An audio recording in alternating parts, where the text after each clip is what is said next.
Let our hearts and minds be open to what Stephanie has to say today as she comes to the stage. Give a big hand for Stephanie Freid.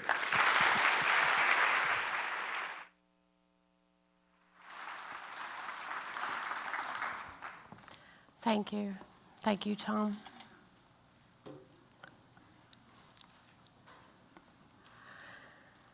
For loss of one foot and entire sight of one eye, the insurer will pay the principal sum of $1 million.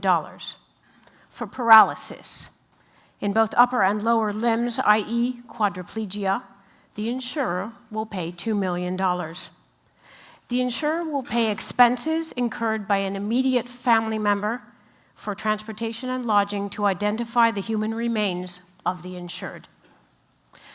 The first time I read through my insurance policy for war zone cover, my heart was racing, my mouth went dry. It was a moment of truth, and there were a few things I realized right then and there. The nature of my work is soberingly serious. 2, I realized that I could be injured very badly or maimed, but still remain alive. And 3, I realized the heartache I could potentially cause my family if anything ever happens to me. But 5 years later, after first reading that insurance policy, I'm still covering conflict zones. And I'm not always sure about what I do. Sometimes I'm terrified, I question my job, and whether I should be doing it at all. But by being here today and telling you about what I do, partially, hopefully, I'll convey why I continue doing it and maybe even shed light for myself. Some background on what I do and how I got there. I didn't plan to cover wars, it evolved for me. I've been writing since I was a little kid, since I was in kindergarten, writing articles, working in school newspapers all through school and through high school and college. After college, University of Cincinnati, I moved to Tel Aviv. I had family there, I knew people there, and I worked my way up through the years. As Tom said, I worked with various news agencies. Starting in print, I worked for the New York Times, ABC, NBC, BBC, Reuters, usually in backup positions, as an assignment editor, a producer. Sometimes I went out in the field. Mostly I was sending other people and deciding what would be covered, and I was at a desk. After a while, I got burnt out a little bit, and I decided to take a hiatus. I came back to the US and lived in San Francisco for 10 years, but still had a finger in working in news, was doing some on-air reporting by then for Reuters. But I missed the Middle East. So in 2006, I moved back. And on a basically chance call from an old friend, CCTV, which is China's international English language television, gave a call, asked if I could do a live. I went live for them on a news story. They were happy, and they offered me a contract. Pretty quickly, my editors saw at CCTV that I could go in and cover the conflict between the Israelis and Palestinians. I could cover tear gas, bullets being fired, and I didn't panic. And so they began deploying me to conflict zones.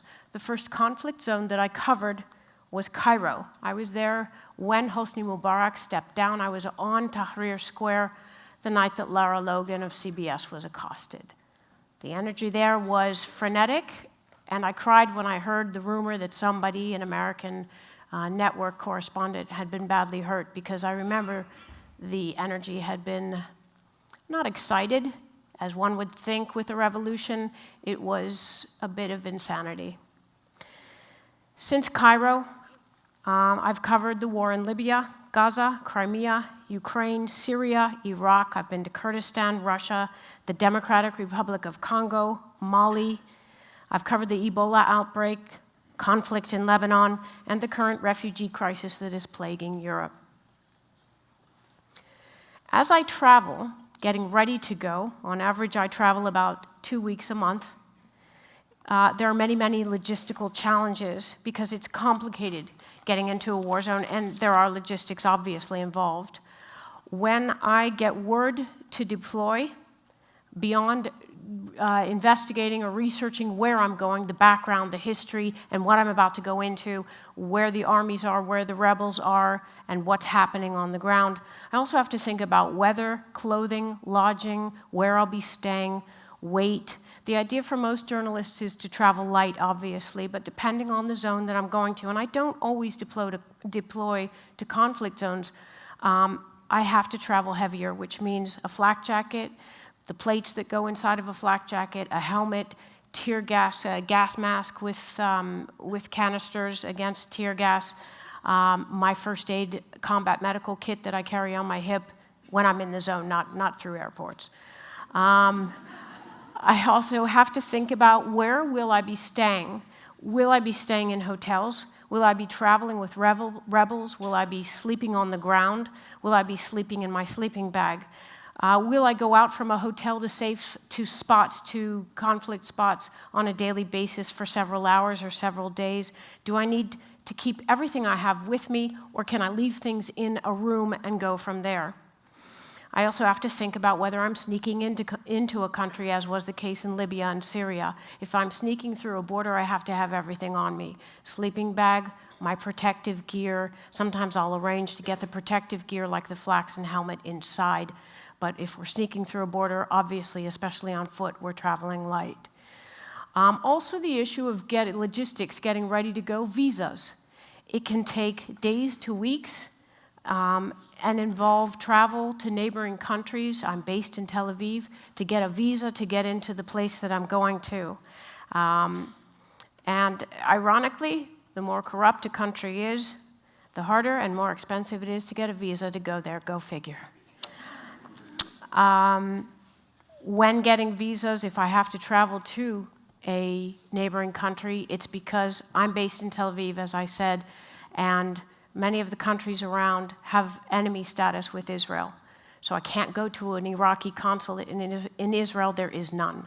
So I have to go to Jordan and apply there, and it means pushing in line, sweating sometimes in 100-degree temperature, being aggressive, pushing my way to the front, and sometimes some hard language, reminding the visa people I'm here and I'm not leaving till I get my visa. On the note of the logistics of being based in Israel, as well as having to go to neighboring countries to get visas, I also lie to my family. I have a 13-year-old boy. I'm a single mom. I do not tell him where I'm going when I go to conflict zones. I don't need him to think about it or imagine or have his imagination run wild. I don't need him to see things on the news and wonder if what's happening to me. I also lie to my family. When I went to Libya, I did not tell my mother I was going. She was terrified of Muammar Gaddafi, and I didn't need her to think about that. Back to the issue of traveling again from Israel to neighboring hostile countries like Iraq, Syria, or Lebanon. When I pack to go, I have to be very conscious of packing. There's no such thing as having a casual glass of wine while I'm packing. I have to be very, very focused. I go through my clothing. I cut out labels if they're in Hebrew. I don't pack shoes in any bags with Hebrew on them. I have to get rid of Hebrew receipts, any currency, which sometimes means traveling through anyway a second country and leaving things in a locker. That's to hide where I'm from. And you could be asking, well, then why are you telling us now? This is on, it's being recorded and we're an audience. Why are you saying that? I figure with today, Google and the way things are, I can be Googled, but I also am not going to throw it into the face of the country that I'm coming into. Because, again, if I'm kidnapped or taken hostage, if they see these things on me or see Hebrew, I immediately become suspect as a spy, as a Mossad agent for the Israelis, and I don't need that to happen. Speaking of kidnapping and being taken, the biggest fear among myself and my colleagues is being kidnapped. We've heard the stories of the torture, of the playing Russian roulette with people's lives, and people being put to death. Even more, the fear or the concern is what that would do to our families and the attempt to extract or extort money from our families. I was friends with Steven Sotloff, who was killed by ISIS last year. I'm in touch with his sister. I have still not reconciled with the fact that he is not alive.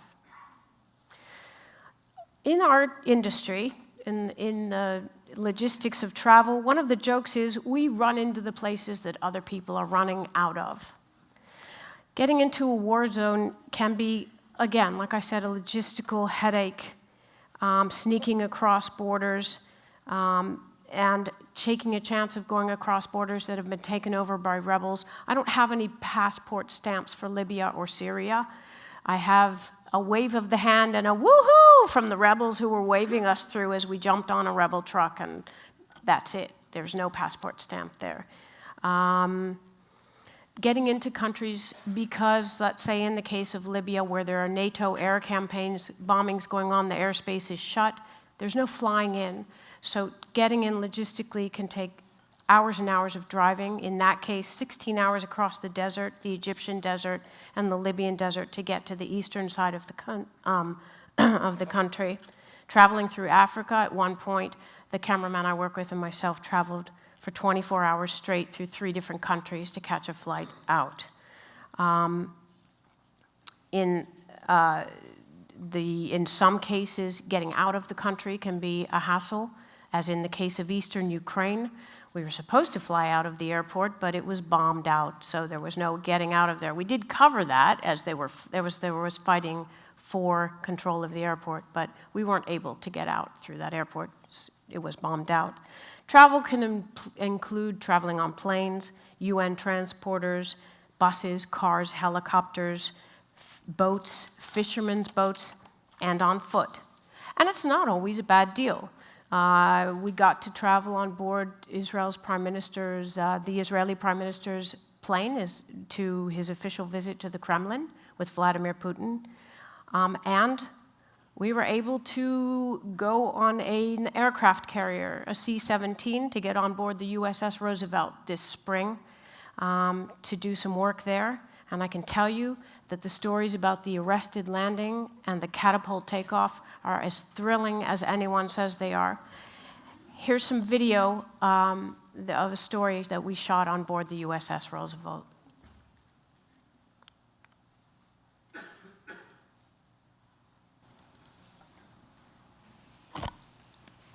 Inherent Resolve. That's the name of the US-led 60-member coalition initiated last August to eradicate ISIL in Iraq and Syria. At a cost of about $9 million per day, pointed airstrikes aided by Iraqi intel are conducted around the clock.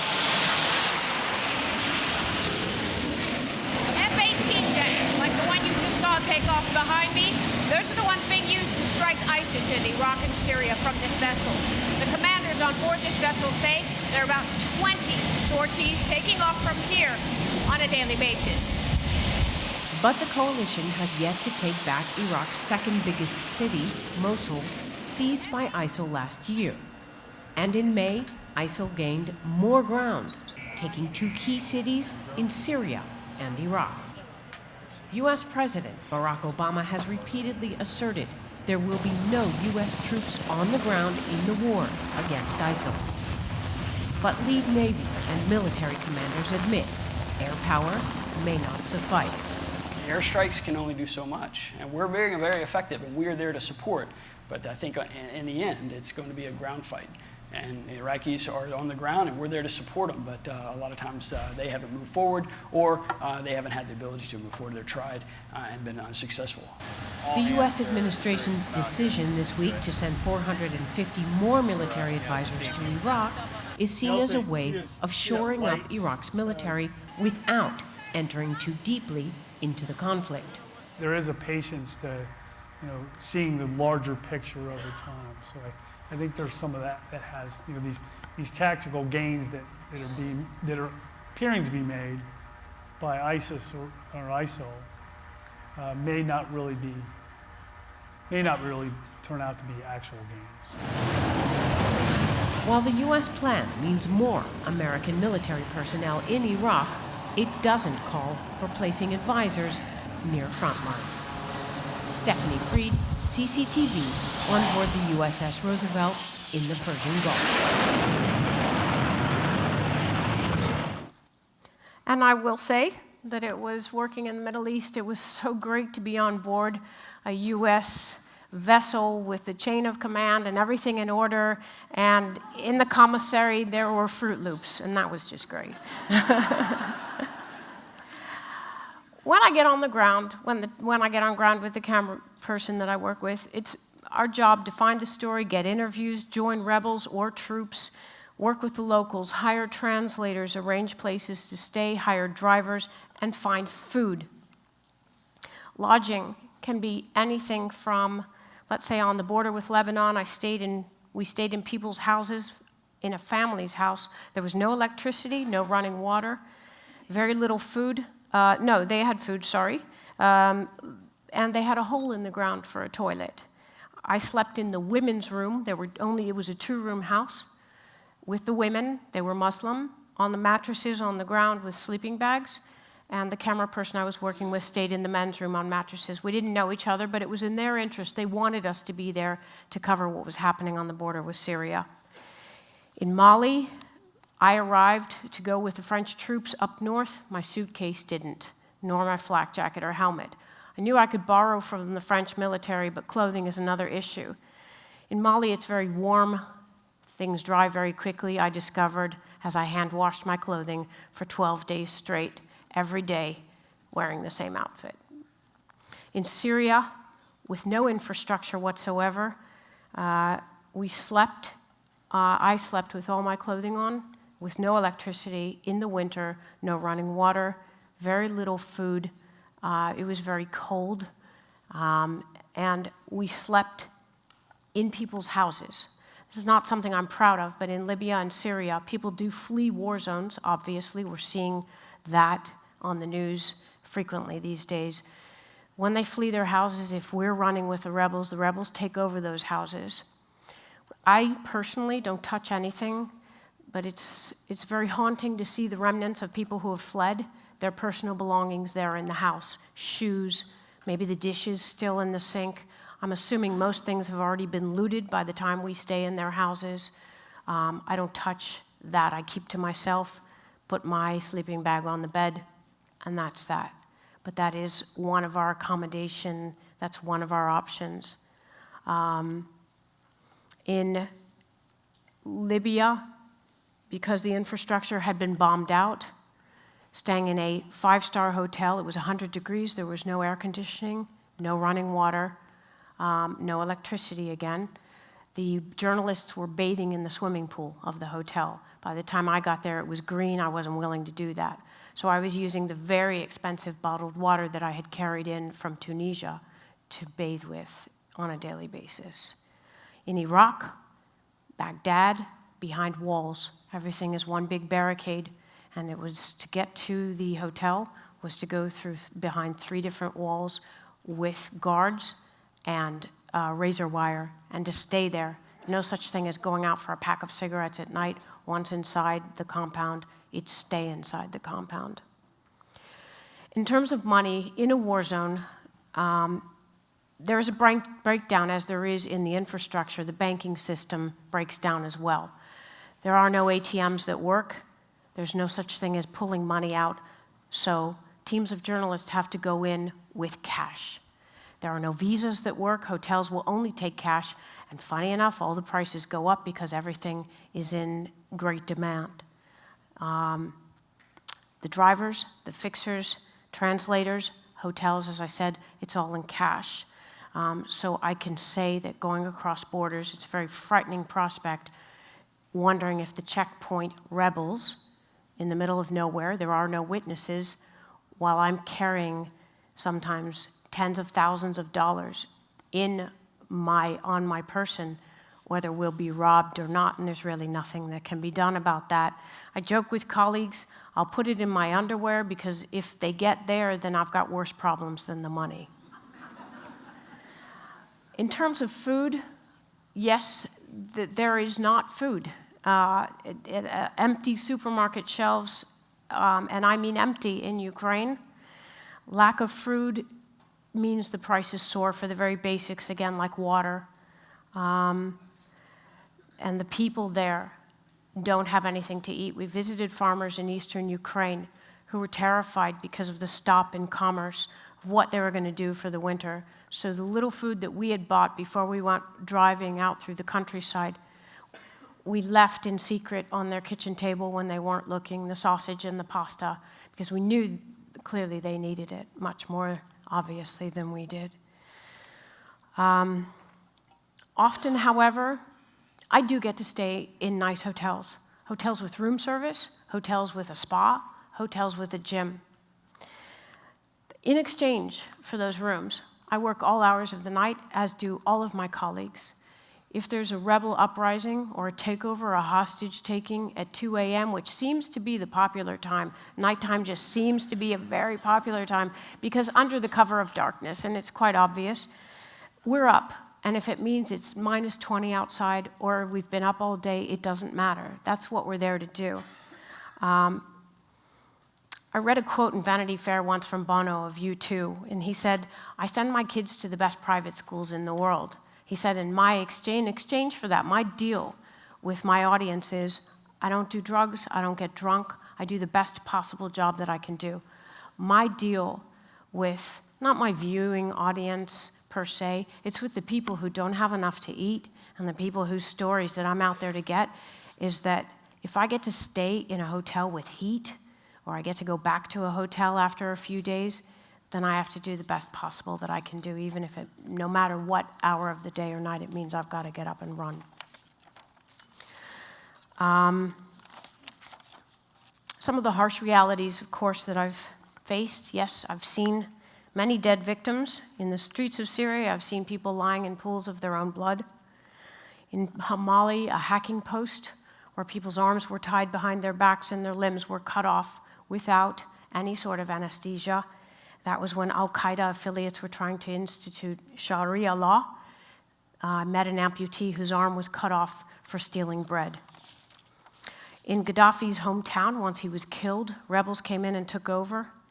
We came into a hotel. We were stranded there overnight, unfortunately, when our car broke down. We went into what we thought was a hotel. There were bloody smears on the wall, and there were ropes still hanging from the second floor balcony or railings of people who had, pro-Gaddafi people who had been hanged there. The scent of dead bodies in Gaddafi's hometown, every time the breeze would blow, would come across on the breeze from people who had been buried, pro-Gaddafi people who had been buried in mass graves, and there were endless mass graves in Libya and in many, many war zones. We've been detained in Lebanon by undercover security who's taken us in for questioning, who thought they'd erased all of our images off of our hard drive, but I hid the memory card in my sock, not my underwear. We've been caught in sniper fire in eastern Ukraine at that airport that I talked about when we were covering it, and in mortar attacks at the same airport months later when the battle kept on going for control of the airport. The cameraman I work with and myself have been held at gunpoint by pro-Russian rebels in eastern Ukraine, begging for our lives not to be shot, screaming journalist, hoping they'll understand, telling them that we're not out to get them. We had gotten something of them looting on camera, going into a supermarket, which clearly they didn't want us to get on camera. I've had gear stolen at checkpoints. There are no witnesses when people are armed at checkpoints and oftentimes drunk in the middle of countries at war. And the camera person I work with, his fingers were so cold during rioting in Kiev that he asked me, please turn off the camera at 20 or 10 below zero. I'm not sure what that translates to in Fahrenheit. He couldn't move his fingers anymore. I've had training, hostile environment courses to learn how to deal with hostile environments, to understand weaponry, how to take cover, where to take cover.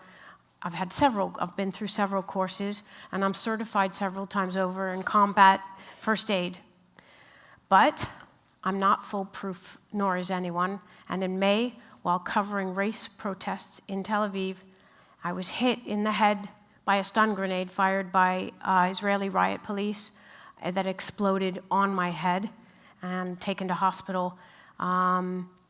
And this is a clip that was shot by the cameraman that I work with. We were separated. He didn't know it was me until he came around to the front.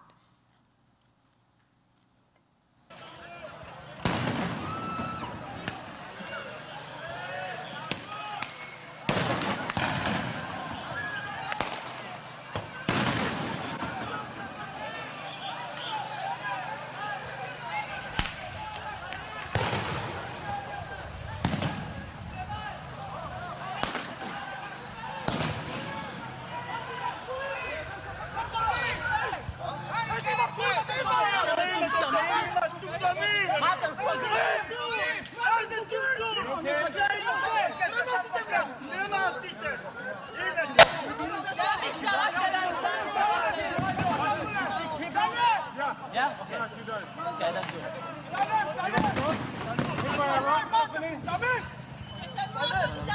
אל תעיק לה בעיניים, אל תעיק לה בעיניים. אני צריך את ההוראה. הנה, ממשיכים.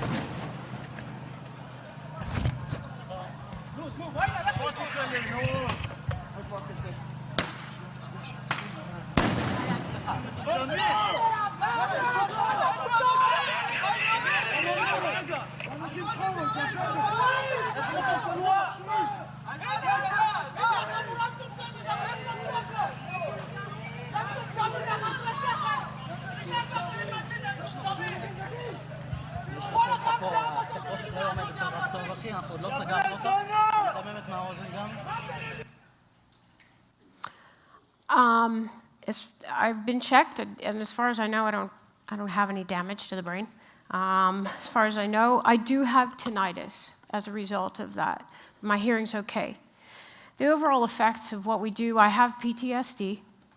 I suffer from that. I have nightmares. I jump at loud noises in inappropriate places, like it could be downtown here where something pops and I think it's an explosion. I'm restless. Often when I come back from a conflict zone, I'm cut off from reality. Going to buy yogurt and segueing back like to buying yogurt at the supermarket is very difficult. It's difficult to do that. I've become hardened and tough, and I'm aware of that. But at the same time, I'm not ashamed to say that when I'm out there covering stories, I cry during interviews. It's very tough not to cry when I'm sitting with a bunch of children who are 10 to 15 years old, whose brother, an 18-year-old, has just been killed, and they all start crying. It's tough not to cry, and I'm not ashamed to in that situation. It doesn't happen often. I'm also not ashamed that when I was in Jordan recently and met Syrians who said they're going back to the fighting and they would rather die quickly than die a slow, painful death of starvation, they opted to get on buses and go back to Syria. That I stood beside the buses and cried because I couldn't imagine that. I couldn't imagine what that would be like to have to go back or to choose to go back. The camera person that I work with, the day after we were held at gunpoint like I talked about, he came downstairs to where I was working and he started crying. He was in shock. He said, I have no one to talk to about this. He said, if I go home and I tell people we were held at gunpoint, they're going to say, wow, that's really cool. And he said, but it's really not. And it is really not. In the business that we work in, drug and alcohol and nicotine abuse is rampant, as is divorce and depression. However, it does take a village to do what we do. And I couldn't do it without the support of the family that I do tell where I'm going, because I do have point people in case something were to happen to me that I check in with. My brother Josh is here today. He worries, but he doesn't ask questions about where I'm going necessarily. Gil, the camera person that I talked about, he has my back. He keeps me laughing. He kept me laughing on the way to the hospital that night, asking in the ambulance, we can smoke in here, right? And a very long-time dear friend who's also here today, I grew up with in Cincinnati from high school, Keith. I've called him at 4 o'clock in the morning Cincinnati time from airports crying, saying, I don't know what I'm doing. I'm not sure if I'm doing the right thing. This is crazy. Is it crazy that I'm going to this war zone? I've called him from hotel rooms with dilemmas, asking what to do. And I've called him also on deployments, complaining about Gil, that camera person, when we're arguing with each other and not getting along. So Keith has been my village and my back and my support, and I don't know where you are right now, but thank you.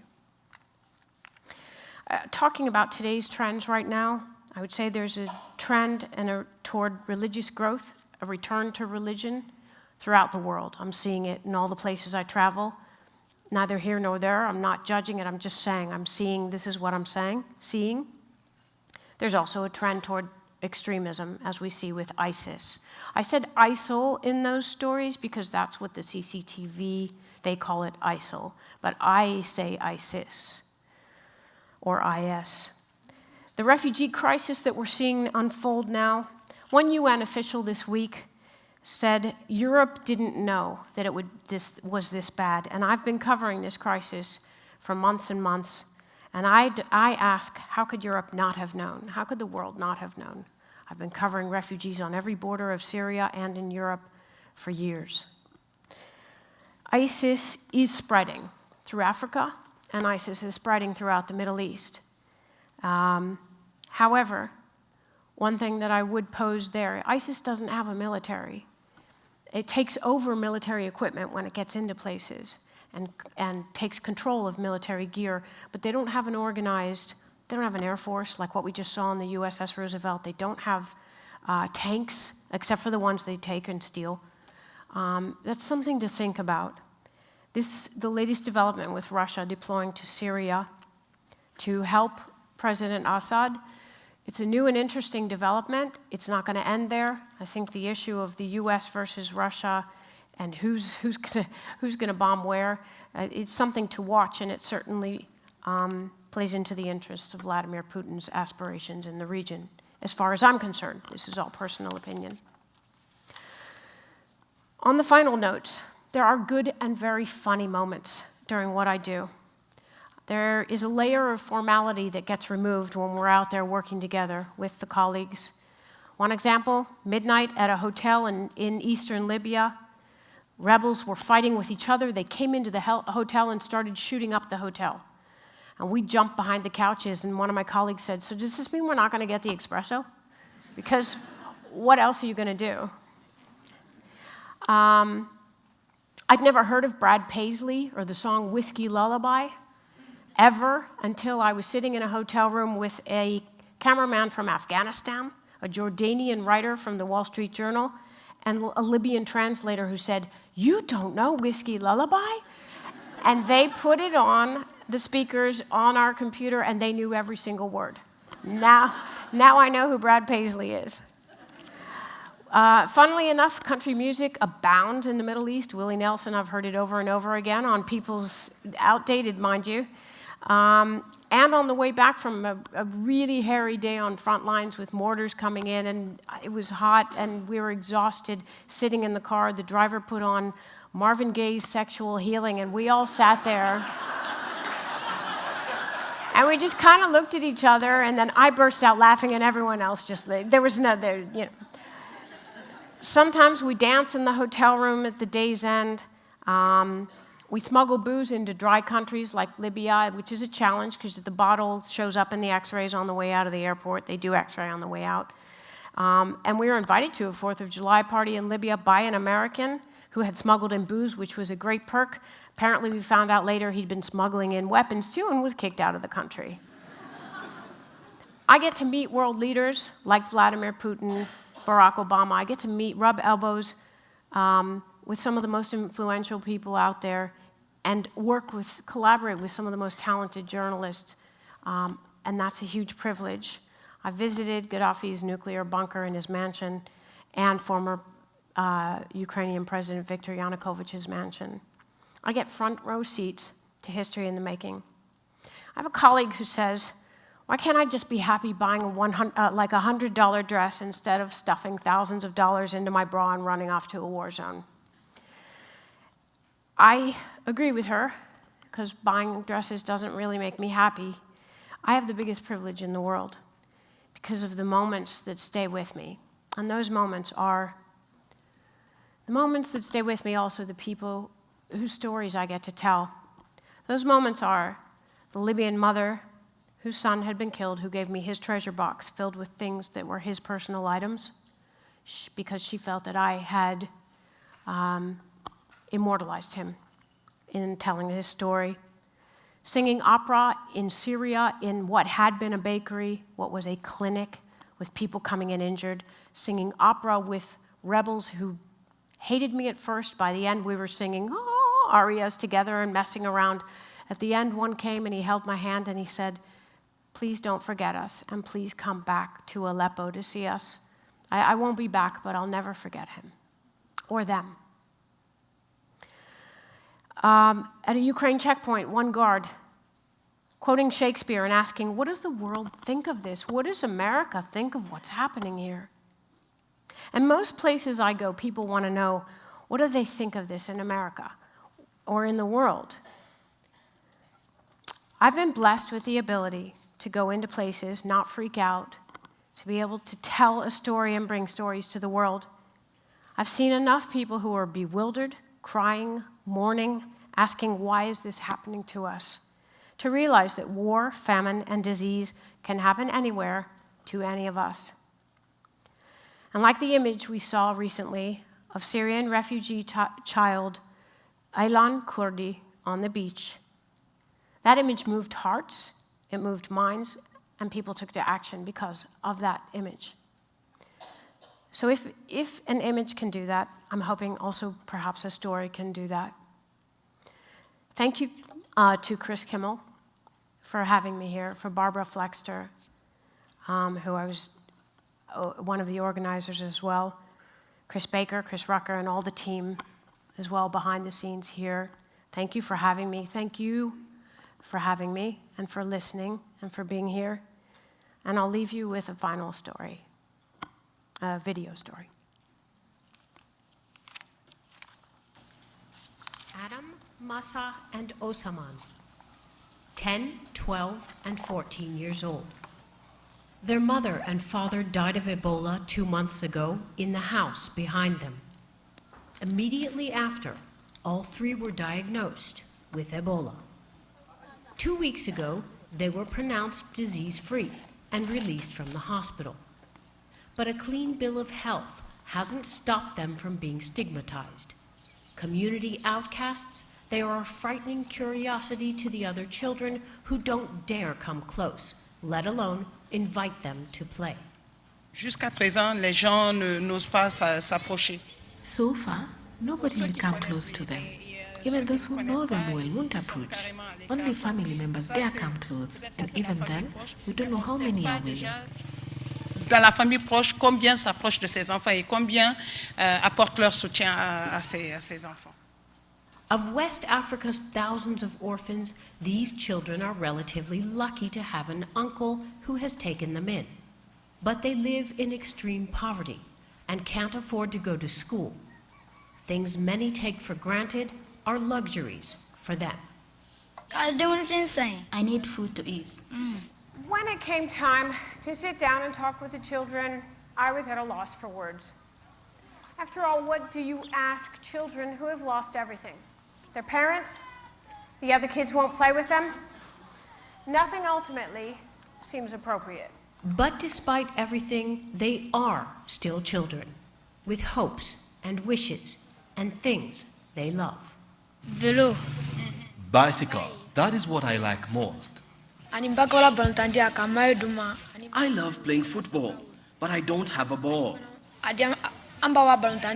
Overhearing the conversation, a neighbor gives the boys a football, perhaps because our camera is present. But right now, the brothers have only each other for teammates. Maybe after the camera is long gone and enough time passes, the other kids will understand their neighbors are not a threat. And then, for the Makruma children, at least one element of struggle will be removed. Stephanie Freid, CCTV, Zerakore, Guinea. Thank you very much.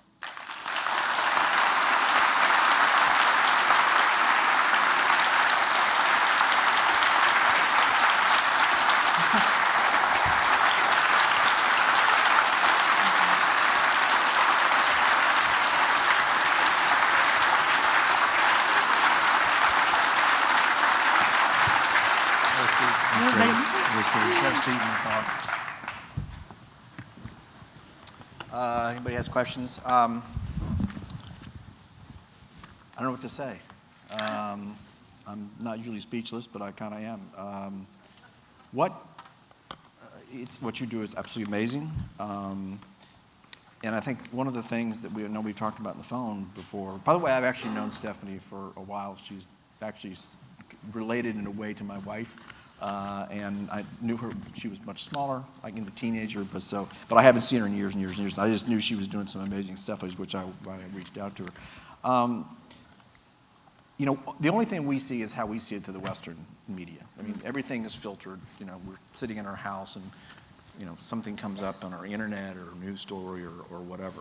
And we really don't have any sense of how the people who are going through all this stuff, I think, really what they really think. I mean, we see it, and unfortunately, we see the stories, but we also see it through ideology. You know, it's like, well, who's doing this? Putin's doing this because he's trying to get this leverage, and Obama's doing this leverage, and, you know, all those kinds of things. I mean, from your, what is your, I know this is a silly question, but your generalized experience in terms of, you know, the average person on the ground who's going through this, not the troops, not the politicians, but the vast majority of people. You know, what is their sense of just the chaos, whether it's Ebola or Syria or whatever, it's just the chaos that they're going through? Well, chaos is, I think that's a good word. I mean, it goes through different phases, and sometimes it'll switch and follow kind of a pattern, and the chaos will go from, at first it's shock, and it can be like almost like a surge of adrenaline where people are like, and it depends on what it is, you know, but fear, shock, again, people who don't understand why is this happening, they never imagined that it would ever happen, that where I live, in my home, and then there are those who hang on. You know, people would ask, like, let's say during World War II, why didn't people get out? Why didn't they see what was happening? But people, they want to stay home. They hang on to their home, and they don't want to leave and flee or go until they absolutely have to. So sometimes, I mean, it's just a number of issues, a number of things that are happening. But chaos is a big one, and then breakdown, you know, anarchy, just a whole range. It can be anarchy, chaos, fear, certainly a lot of mourning, you know, and disbelief. With respect to Assad and Syria, I mean, we knew, okay, you know, Assad was, you know, not a great guy, a bad guy, but, you know, is it worth going into, you know, is it worth going into something like that and creating a situation where you've got this kind of huge disruption and people dying because of, you know, gee, he's a bad guy, we should go in there and do something? This is where I would say that what Vladimir Putin is talking about right now is correct. The void, the vacuum that will be left is a big question mark. And it would depend on how chaotic it would get there. Generally, the very hard and unfortunate truth is, like, let's say, again, I'll go back to Libya, seeing a place that has a tremendous amount of assets to the world, you'll see a tremendous amount of money and energy thrown, but Syria doesn't have that to offer other than being a strategic kind of puppet, if nothing else, I would say, for Saudi Arabia, for Iran. It's strategy right now. It's about strategy. Syria also is on some bit of sea, which Russia has, you know, a naval interest there. But in terms of going in boots on the ground, I don't think so. Okay. Yes. It was reported this morning that Russian airstrikes hit U.S.-backed rebels in Syria. And I'm just wondering, is there truly a difference between American-backed rebels and ISIS rebels that are fighting Assad? Is there a difference between, say, American-backed rebels and ISIS? Yes. Oh, yeah. But here's the thing. With Syria, there are so many different, and that's why it's chaotic. There are so many different factions there fighting sometimes against each other. And that was one thing I didn't say, which is beyond the fact that ISIS doesn't have its own, like, organized military, there's also infighting within ISIS. You have at least 3 or 4 different rebel groups fighting with each other, fighting for power, fighting Assad. It's a mess. It's a soup there. So I would think it would be a huge challenge to determine, it's kind of like who's against who. Right. You know, it's a huge challenge to say, oh, these were U.S.-backed, but they know who they're training. They know, so. Well, yeah, there are 4 of them, right? So. You mean the different groups there? No, the 4. Yeah, the 4 people, yeah. Yes, sir. Hi, my name is Amir Kucharski. I'm a junior at the University of Kentucky. Thank you so much for coming to speak at this Idea Festival.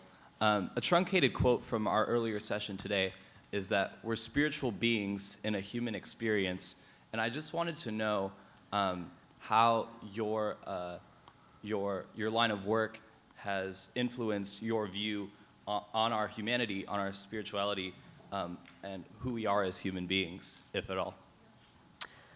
I would say that, and I don't know if this, tell me if this answers you or not. I would say that some of those examples that I gave of like the sparks of humanity, the guy who's fully armed but quoting Shakespeare, those are, I'm amazed at some of the touches of softness, the kindness.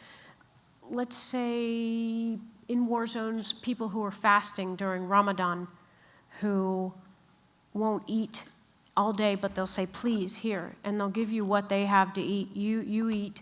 I've seen incredible, I don't know, generosity of spirit, generosity, kindness that surpasses, goes beyond. I mean, there's incredible evil as well. But if I didn't see both, I think I'd become very despondent, depressed, and I think I'd just drop it. But it's those little, even if they're few and far between, those little sparks, but they're huge, and at the moment they're huge, that they happen, of humanity. Does that answer you? So, yeah, in a sense, but has that made you, do you think, more spiritual or less spiritual? Personally? I mean, I consider myself to be a spiritual person internally, but not religious, if you understand that. Sure. I would say, I'm not sure. I think I've stayed the same. As far as religion goes, I think that sometimes it's made me question how religion is used, and I do mean used, for war and for conflict. Thank you. You know, in the news, I'm always struck by, today or yesterday, it was the big news, or the day before, that the Taliban had taken a city in Iraq, and oh my God, and then, I fully expect in 3 weeks somebody will have taken it back. Likely, maybe not. But the point is that there's this. We get these what appear to be humongous, world-threatening events, and then 3 weeks later, somebody else. And I get what I'm trying to get is the world view, the bigger picture of these kinds of things, and it seems to me that we end up focusing in, not us as people, but as the observers, focusing in on these every event that happens, as opposed to looking at the bigger events. A number of years ago, I read a book by a biography of Ho Chi Minh, and it was something that he said in it which was really interesting, and that was after, of course, they'd been colonized for years, and then the French got out, the Japanese came in, then they got the Japanese out, and then the French came back in, and then they got out, and the Americans are coming back, and at one time the Chinese they had come to Vietnam and said, enough is enough by being colonialized by these foreign powers. We'll support you. We'll back you. And he turned them down, and his generals were like crazy. Why are you doing this? And he said, because when the Chinese come to Vietnam, they stay for 1,000 years, which is, I didn't realize, but which is true.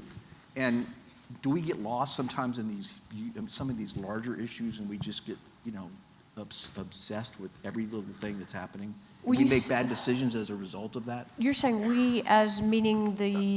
not we as people, countries, outside people, without understanding the bigger perspective. Not necessarily, because and I'll give you an example that's just completely seems unrelated, but not. We were at the Air and Space Museum in D.C. this past week, and that takes tremendous forward vision to create the sorts of vessels and the space exploration. I think that's what governments do, and that's why they have teams. And governments, unless they're totally run by dictators, which some are, that's why there are teams of advisors, because some are responsible for the bigger picture, and to not be caught into the blinder sort of mode. Does that make sense? Yeah. I mean, maybe I'm giving governments more credit than deserved, but I do believe that. Okay. Yes, sir. Hi, my name is Zach Morgan, and my question has to do with our humanity and what you see in humanity and our response to that. A couple of years ago, I read Chris Hedges' book, War is a Force That Gives Us Meaning, and It's a great book. all started coming back to me as you were describing your experience. It talks about war correspondents and what they go through and why they keep doing what they do.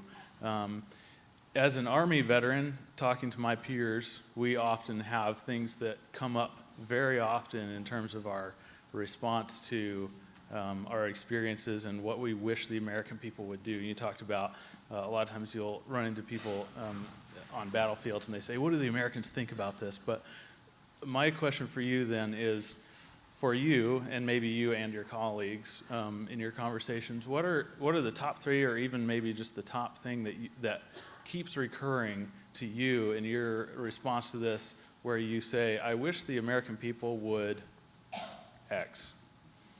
For Great us, question. as veterans, I think a lot of times it's, I wish they would take an interest in civics and vote and actually understand what the Constitution means and things like that. So,